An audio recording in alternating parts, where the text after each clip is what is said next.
안녕하세요. 시멜라입니다. 제가 어떻게 한의대에 가게 됐는지, 어떻게 꿈을 이루게 되었는지 말씀드리려고 해요. 저는 20대 때부터, 더 거슬러 초등학교 때부터 한의사가 되고 싶었어요. 저 어렸을 때 허준이라는 드라마가 유행이었는데 그걸 보고 그냥 이상하게 나는 한의사가 되어야겠다 생각했던 것 같아요.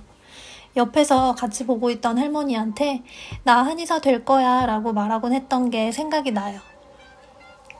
그러고 나서 시간이 흘러 고3이 됐는데 그때는 약사가 뭔가 안정적이어 보여서 약대를 가야겠다 생각하게 됐네요. 근데 제가 고3 때 공부를 진짜 안 했어요. 저는 중학교 때 공부를 제일 열심히 했어요. 고3인데 어떻게든 가겠지 했던 철없던 생각으로 시간을 허비했네요. 결국 수능은 처참하게 실패했고 갈 대학이 없더라고요. 그렇게 재수를 선택하게 되었고 그때도 약대를 목표로 공부했어요. 결국 한약학과에 입학하게 되었습니다.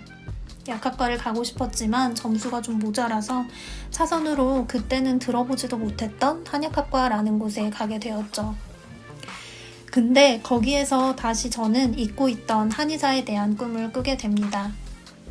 한약학과에서도 한의학의 이론을 배우다 보니 너무 재밌었던 거죠. 한약학과가 한약사라는 전문직 타이틀을 얻을 수 있는 과였던 만큼 30, 40대 분들도 많이 입학을 했었는데요. 저와 같은 현역이나 재수생, 삼수생까지는 한의학 이론을 쉽게 받아들이지 못했어요. 주로 음양우행, 기, 혈, 인체는 소주 막 이런 얘기를 하니까요. 근데 저는 그게 너무 재밌는 거예요. 아, 자연을, 사람을 저렇게도 이해할 수 있구나. 저렇게 치료할 수도 있구나. 그게 너무 신기하고 흥미로웠어요. 나는 이걸로 사람을 치료하고 싶다. 이 생각을 딱 했던 것 같아요. 한약사로는 만족하지 못해서 더 넓은 진단, 치료 권한을 가진 한의사가 되어야겠다 생각했죠. 제가 그러고 딱 2학년까지 마치고 휴학을 하고 수능을 또 보게 됩니다. 그때를 돌이켜보면 뭔가 열심히 한다고 했는데 효율이 좋지 않았던 것 같아요. 스트레스는 스트레스대로 받고 결국 성적은 나오지 않아서 한의사에 대한 꿈을 접고 다시 한약학과에 복학해 졸업을 하고 한약사가 되었습니다. 한약사가 되고 한 한방병원에 취직해서 다니며 미래에는 한약국을 개국해야겠다는 생각을 했죠. 그러다가 문득 한의대 한 번만 더 도전해볼까 하는 생각이 또 들게 됩니다. 마지막으로 딱 한 번만 더 해서 해보고 안 되면 그만두자 했어요. 그때 나이가 28이었고 지금이 마지막 기회 같은 생각이 들었어요. 지금 안 하면 후회할 것 같았죠. 그래서 한의대 편입이라는 걸 알아보게 됩니다.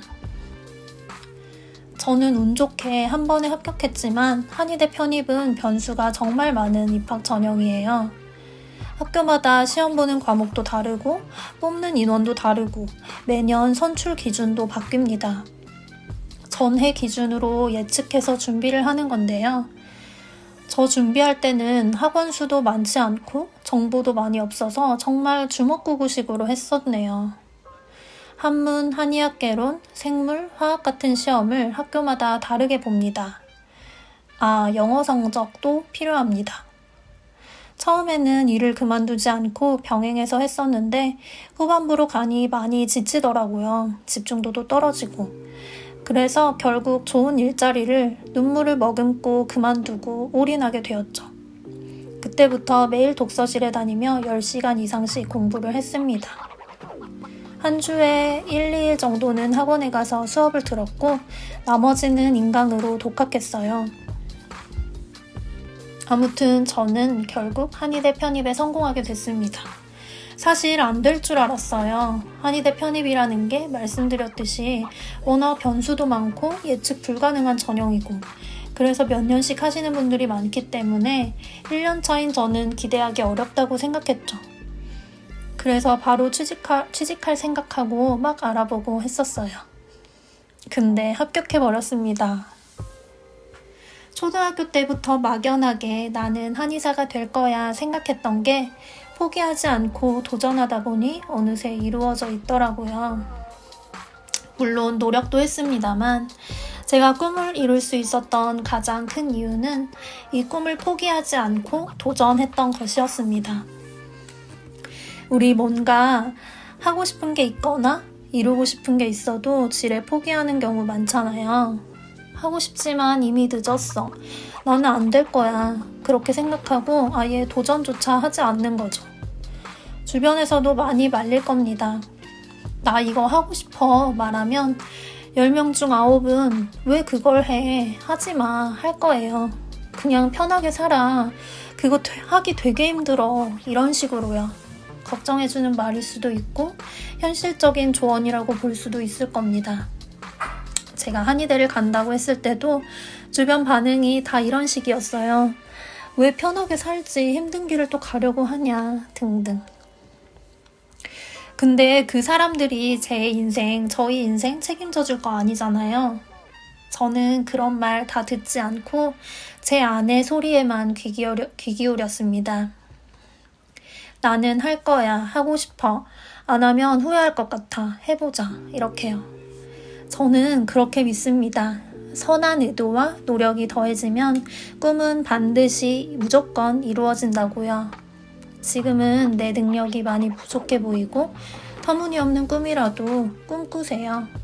그럼 언젠간 반드시 이루어집니다. 꿈꾸지 않으면 그냥 그 자리에 멈춰 있게 되고 꿈꾸면 꿈 근처에라도 갑니다. 저는 아직도 꿈꾸고 있습니다. 저를 통해 알 수 없는 질병으로 고통받는 많은 사람들이 그 고통에서 해방되는 것, 또 20대, 30대 사람들도 한약이 얼마나 좋은지 알게 되는 것이에요. 꿈꾸고 노력하세요. 시간은, 세상은 그대로 되돌려줍니다. 제가 했으니 여러분도 하실 수 있습니다. 첫 영상이라 미숙한 점이 많은데 봐주셔서 감사합니다. 앞으로 더 유익하고 재미있는 영상으로 찾아뵙겠습니다. 감사합니다.